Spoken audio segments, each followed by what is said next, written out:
and welcome to the Top Order Podcast daily reviews of the Champions Trophy. Today we'll look back at the group match between India and New Zealand and ahead to the semi-finals. Well, Raj, semi-finals confirmed now. India versus Australia in Dubai on Tuesday, New Zealand versus South Africa at Lahore on Wednesday.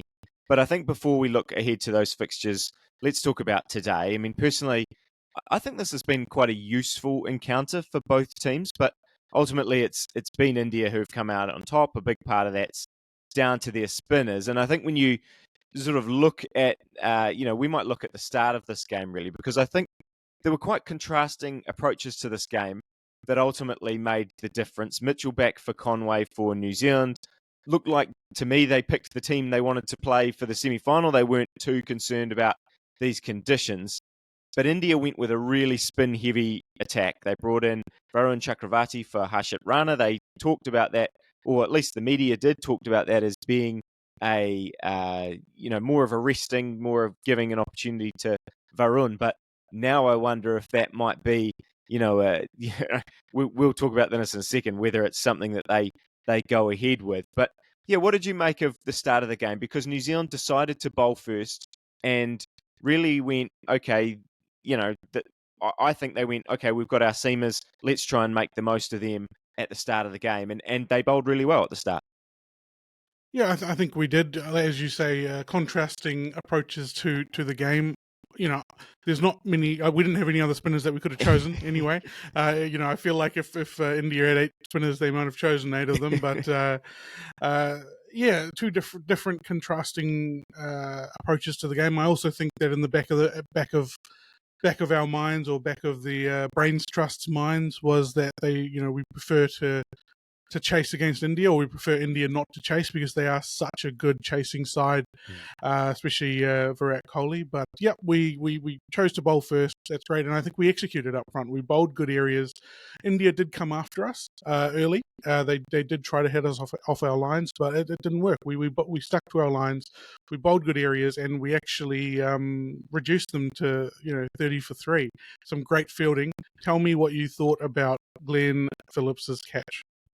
Oh, mate, honestly, that might be the best catch I've ever seen. And I think that's the thing. The weird thing is that Kane Williamson got one not long, later on in the innings that was you could argue just about as good. I think people will say that Phillips's catch that he took to get Rizwan in the Pakistan game going left-handed was maybe better, but I don't know. I just think that Kohli absolutely laced that ball. Phillips, it's so hard to catch a ball when someone hits it that hard, to reach out and grab it. And it was behind him. It was going so fast. I mean, look, it's so funny. Katie Martin said actually in the commentary, I remember, he said, oh, look, if you lobbed the ball to him, he'd probably drop it because he does drop, he drops the occasional just real clanger.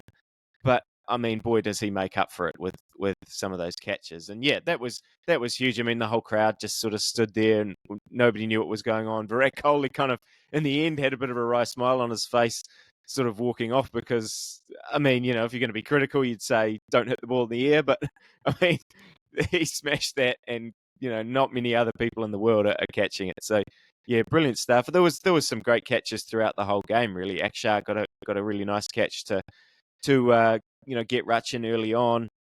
As I said, Kane got a couple of one-handers. Tom Latham, actually, I thought did a really nice catch up to the stumps as well. So, yeah, some excellent fielding in that game. And bringing it back to New Zealand's bowling, I was very impressed with how Kyle Jamieson bowled. I thought in the first game, I thought he was a bit, I don't know, just his links weren't as good, and it looked like he was working his way back into international cricket, which is not especially surprising. But to see the swing that he got was, I think, really encouraging in terms of, looking forward and even looking forward to the next, hopefully, 12 months of his career. I thought that was a big step forward for him and not something, I mean, he does move it, but yeah, not something that we always see from him. And it was really impactful in this game. Yeah, I think that talks to his his ability to bowl to the conditions. He knew he wanted to swing the ball early on, so he pitched it up, and he was getting quite a lot of swing. Also, he's just our point of difference. He is the guy who gets that extra bit of bounce. He didn't use that bounce on this occasion, although it probably helped with the Rohit Sharma dismissal in that early period there. But I was very impressed with his bowling, keeping the ball up and moving the ball, not scared to pitch it up to Rohit Sharma or actually drop it a little bit shorter on that occasion when he got him. So yeah, I was very impressed with his bowling in general. Yeah, all of their bowling in general. I thought Will O'Rourke. I think I put in the chat that I thought this was prime time for Will O'Rourke to come in and take a quick 2 or 3 and sort of almost put India to bed, but it wasn't the case. Shreyas Iyer and Akshay went through a really good rebuilding phase. That's something that they probably won't get enough credit for, that they actually came in at a time where normally, we see approaches to cricket these days. We were talking about England yesterday. They would have just kept going, pedal to the metal, but they didn't. They stopped, they got to drinks, and then they launched straight after drinks, or almost straight after drinks. They went, I think Shreyas went from single figures off 27 balls to 27 off 35 or something. He really launched after that drinks break to sort of get them in a good position, and they just ticked the score over until unfortunately for them, that partnership was broken. But I think that partnership defined the innings, and it defines the difference between the two innings. We're going to talk about spin bowling in a minute, but that middle period when the spinners came into it, I think India handled that period of the game exceptionally well. Yeah, spot on. And I think just quickly to add to that, I think that in a way the way that New Zealand's seamers bowled almost mucked up New Zealand's bowling plans. Like, we've been just the way that we've bowled over the last couple of weeks, in this tournament, and then before that, Bracewell's been on early, and that's been kind of the way we've been managing those middle overs through the spin. And yeah, I don't think it was terrible what New Zealand did. Huge credit to Akshay and Shreyas.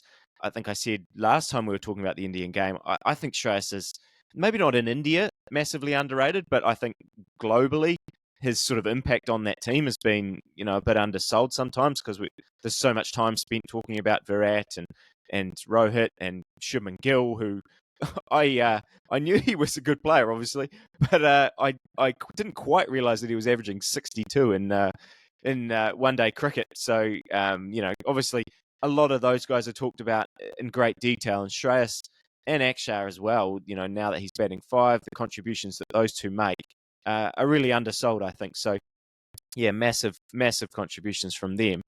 Before we kind of move on to the spin and things, and I think we might touch a little bit on Hardik as well. You talked about the Indians trying to hit the New Zealanders seamers off their length. Do you think that that must have been a plan, right? They were coming down the wicket a huge amount. Do you think that's something that we might see going forward, what they're trying to do against Australia? Because yeah, they were all doing it, trying to, running down the wicket, and I was a little bit surprised. We often see Rohit Sharma do it. He, laced that one off Matt Henry, that big 6. But I don't know that we always see it from, we started to see it from Kohli. We saw it from Shubman Gill as well. What did you make of what they were trying to do there? Yeah, I think that they were going to, if they're not getting the sort of loose deliveries that they wanted, they were going to create their own loose deliveries by moving around on the crease.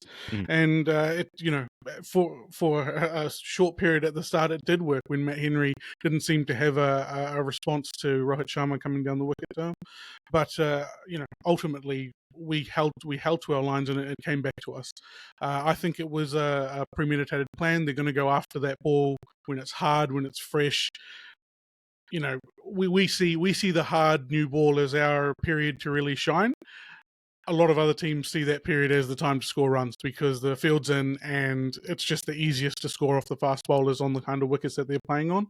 I think that we executed that period better, and India executed the middle better. And then once we got to the end there, you mentioned Hardik Pandya. I think that 45 that he got at a runner ball put them into a position where 249 was actually a really good score. Like, and on other pitches we'll talk about 249 being sort of par. I feel like that was a good score on this wicket. When you're 130 odd, after 30 overs, and you're thinking about doubling that to be a good score, 249 is actually a really good score, and they did a great job to get there. Totally. And I mean, maybe it is time now to start talking about the spinners because, you can choose. Do you want to talk about the spinners or the way New Zealand went about this? Because I think there's sort of two lines of thinking here. Personally, I think India's spinners get a huge amount of credit, but I do wonder whether New Zealand is going to look back at this game and think that's sort of why I said it was quite I feel like both teams can get a lot out of this because I think New Zealand might look back at this game and go, well, if we get this opportunity to play India again, in Dubai, if we both make the final again, and this is a replay, this is something we're going to have to combat, and we're going to have to go about it in a slightly different way because, the way their spinners bowled, you talk through the middle, for what India did. I think their bowlers then did the exact same through the middle for even the start really. As soon as those seamers came off, two seamers and Hardik Pandya is one of them. As soon as those guys came off, it was spin and spin took over, and it made it really difficult for New Zealand to score. Yeah, I also think the pitch became harder to score on as the day went on, but yeah, I don't think our plans were exactly right for the conditions. I think when you're thinking one day cricket, the last shot you're thinking of is playing the sweep shot, definitely as a Kiwi maybe, but that's something that we executed really well on our test tour to India, playing that sweep shot and our plans to bowlers. I think that we'll go away and have a look at how we played through the middle here and realize that we weren't quite where we wanted to be. We weren't playing the shots we wanted to be. I think the period where Tom Latham and Kane Williamson batted together for a long period, there was a lot of sweeping in there, especially from Tom Latham, and I think it was our sort of best period through the middle there. Unfortunately, we couldn't keep it going because we couldn't figure out which way the ball was turning. I told you I sort of watched the whole first innings, but then I saw the highlights of our batting this morning, and most of the highlights was us missing the ball and getting the ball cannoning into our pads. So, we did struggle to pick which way the ball was going. But I don't think we can give enough credit to the Indian bowlers, the spin bowlers especially through the middle there. They bowled great areas and they knew exactly where to bowl on that kind of pitch to get the maximum reward. Yeah, we've done it well today. We obviously people who listen regularly, they'll know we're in New Zealand, so we're listening. These games are overnight. We both have to head off to work shortly and we've actually managed to coordinate it. So Raj has pretty much seen all of the first innings live, and I've seen most of the second innings. So we've got it covered between us, and then sort of caught up on little bits and pieces throughout. And I think what stood out, you talked about couldn't decide which way it was spinning. What's amazing about this, I mean, four-pronged Indian attack in this game is that all four spinners threaten both edges of the bat and the pads. Akshar almost the least in terms of deception about which way he's going to spin it, because Jadeja's got his turn, Varun and Kuldeep have got their different variations that they bring into the game, but Akshar's got his angle of the angle that he brings it in. They just attack the stumps, and you're right that that when Latham and Williamson, when Latham was in, it seemed much easier to rotate the strike. It didn't necessarily seem easier to hit boundaries or anything like that, but for some, maybe it's left-handed, maybe it was that his proficiency at sweeping the ball, or just the idea that they knew he was going to sweep the ball. I mean, the reverse sweep ended up getting him out, but yeah, that Daryl Mitchell, it took him 10 balls to get off the mark. Kane, was going at about a run a ball, then got tied down a little bit. There was almost 60 dot balls in that first 15 overs, and just the way that India was able to, each of their spinners was able to get on top and get, they would hone in on the stumps, and then basically they would slight variations in pace and all of those kind of different things. And New Zealand never, I think, when you look through the 10 over splits, New Zealand never got over 45 in any of them. Maybe they did in the last one when they were trying to chase down. Although I don't know that they even did in that. They were India just managed all of those situations. And yeah, I don't know. I mean, Kane Williamson, 81 off 120. I personally don't hold any blame for that. But when people see that kind of score, these days now, there's a lot of criticism around, oh, well, what are you going to try? You've got to go at a better strike rate than that. Do you hold any of that? I mean, we were kind of talking in the previous game how Kane had failed in the first couple of games, and it was going to be important to get him back on track. And personally, I think that this helps, and actually, the time in the middle maybe is more important than the result in this game. Definitely when the prize is playing Australia, winning this game seems less attractive. But obviously, it would be nice to win every game they play to continue the momentum.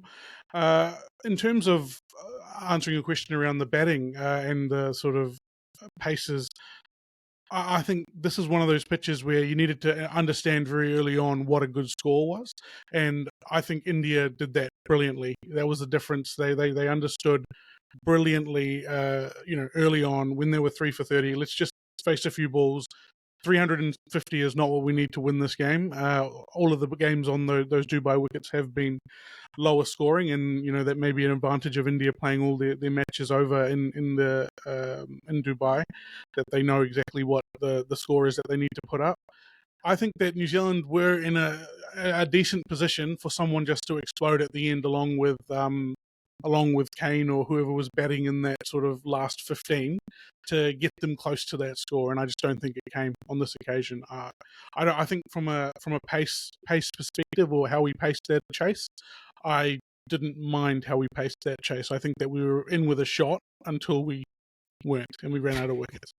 Yeah, and that was the thing. Every time New Zealand started to get going a little bit, Mitchell got to 17 or whatever he got to, Latham got to 16, India just kept picking up a wicket. Kuldeep gets Mitchell, LBW, that first ball, the 26th over, Jadeja gets Latham, LBW, and then, Phillips comes out after the drinks breaks, hits Varun Chakravarthy for, a big six, and you're kind of thinking, okay, now it's Kane's at the other end. Now we're about to go. And then, Varun deceives Phillips again. LBW, Bracewell goes shortly after, although, he'll be sitting there thinking, Kane, why didn't you tell me to review that?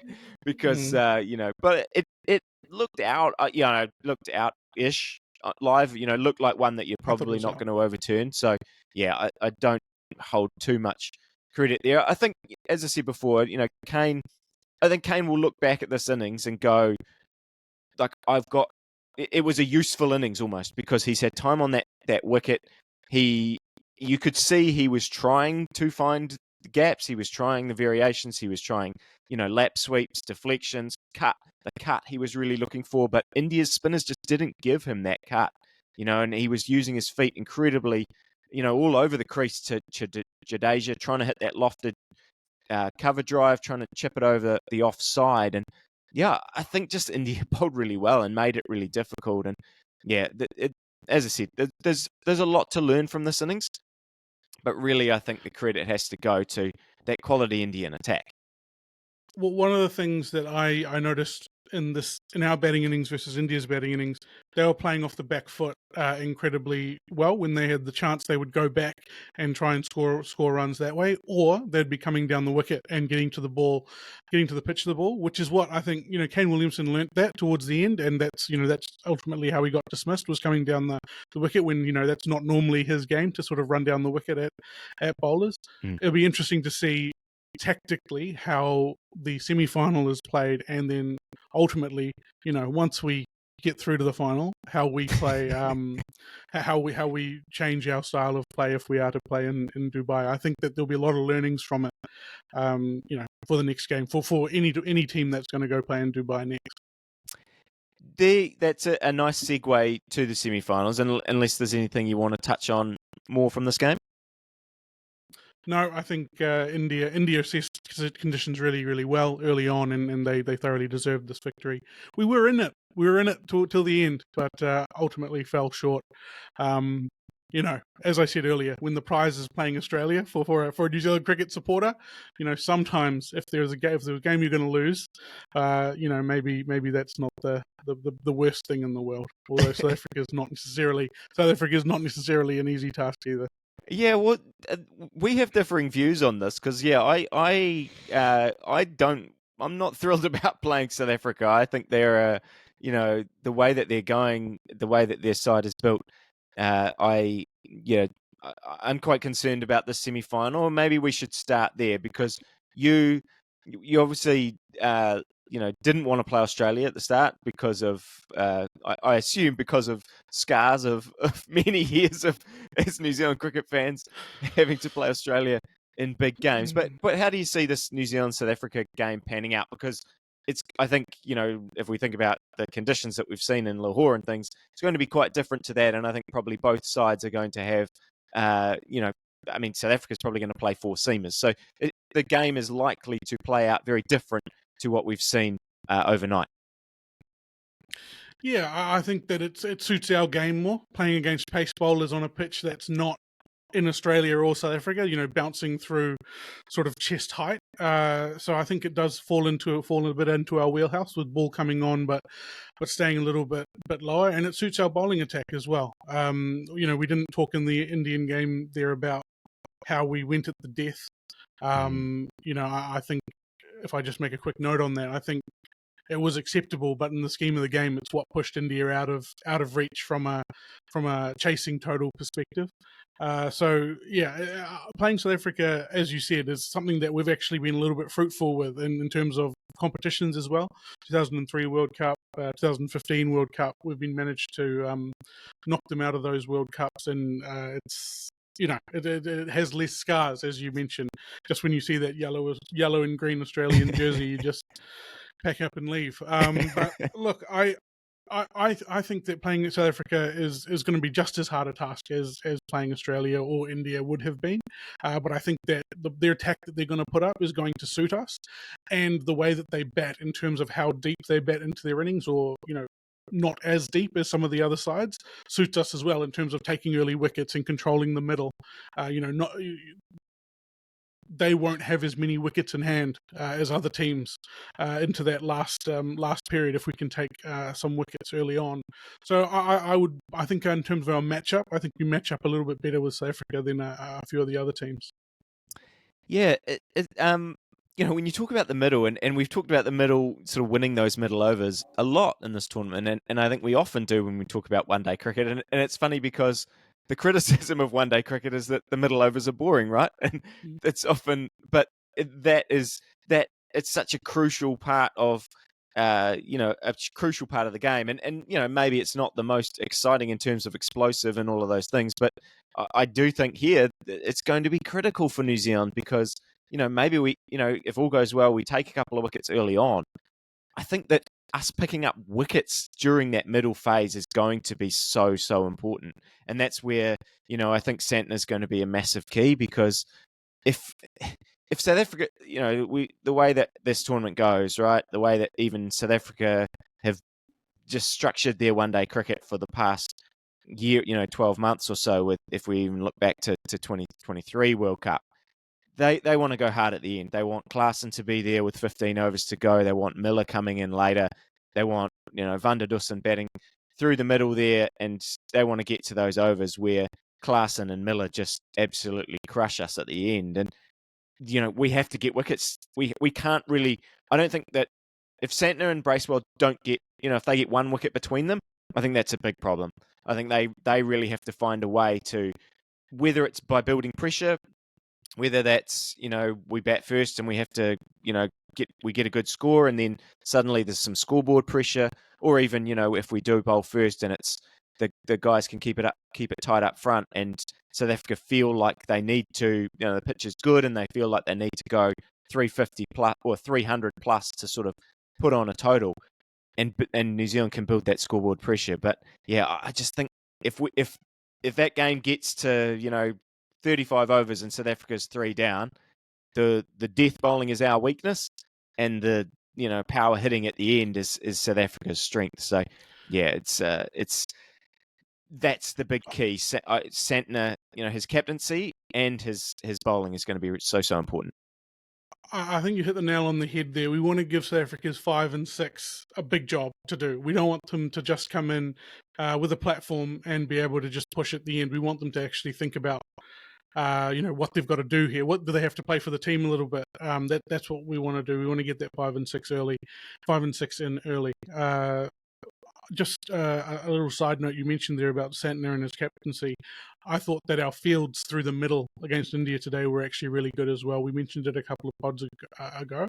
I think that it was really good. We just didn't get the poles in the middle, which is what we're going to need against South Africa. But I think, if we can get those wickets early, we don't let the pressure off by giving those ones through the middle. We make them work for it.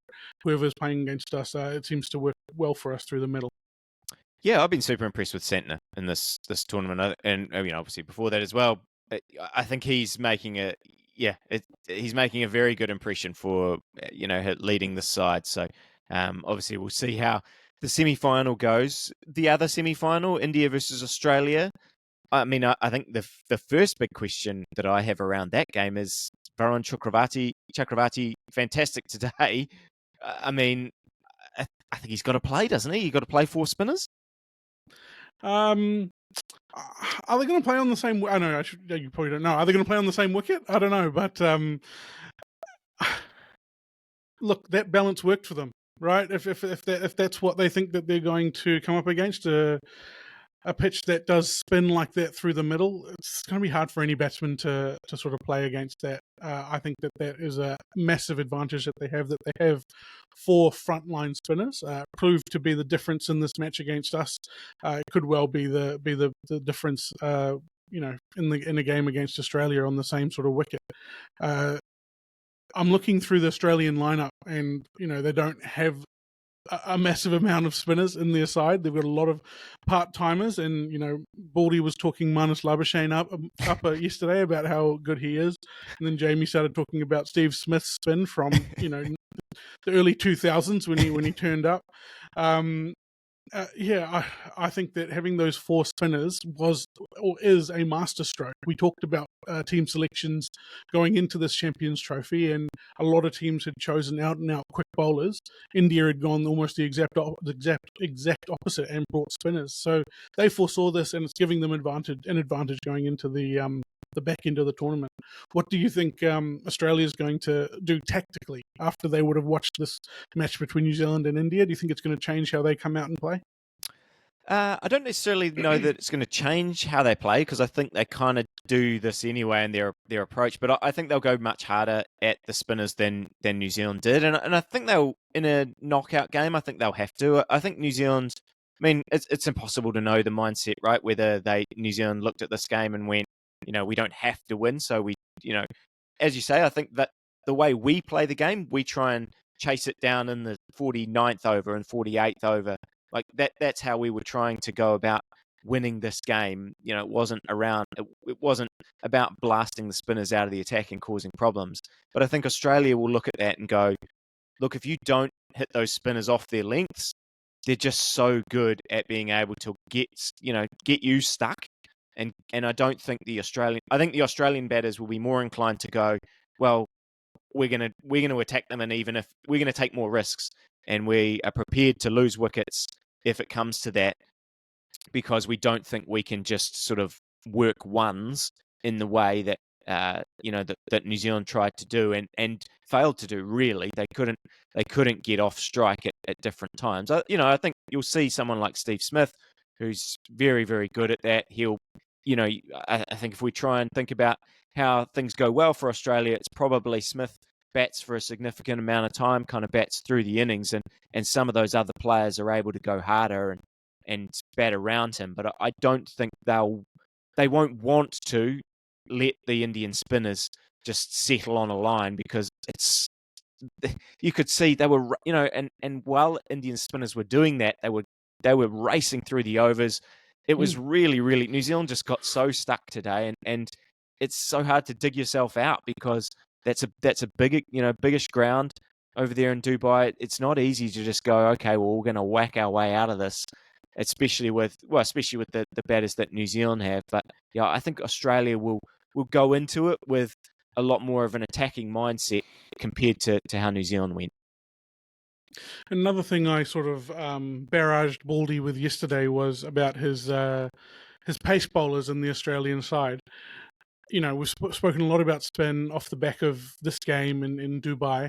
I actually think that the seam bowlers for Australia, or however many they choose at the beginning, are actually going to be very important, because if India get to none for a 1 for 90 off 10 in a score that in a innings that's likely to be around 250 is a great score, the game's pretty much gone. So at the start they're going to have to be tight. They have been wayward throughout this tournament in the 2 games that they've managed to play. The pace bowlers haven't been on the lines I think they would have wanted to be. So it's going to be very important how they come out in that first part of their bowling innings. Can't let India get away.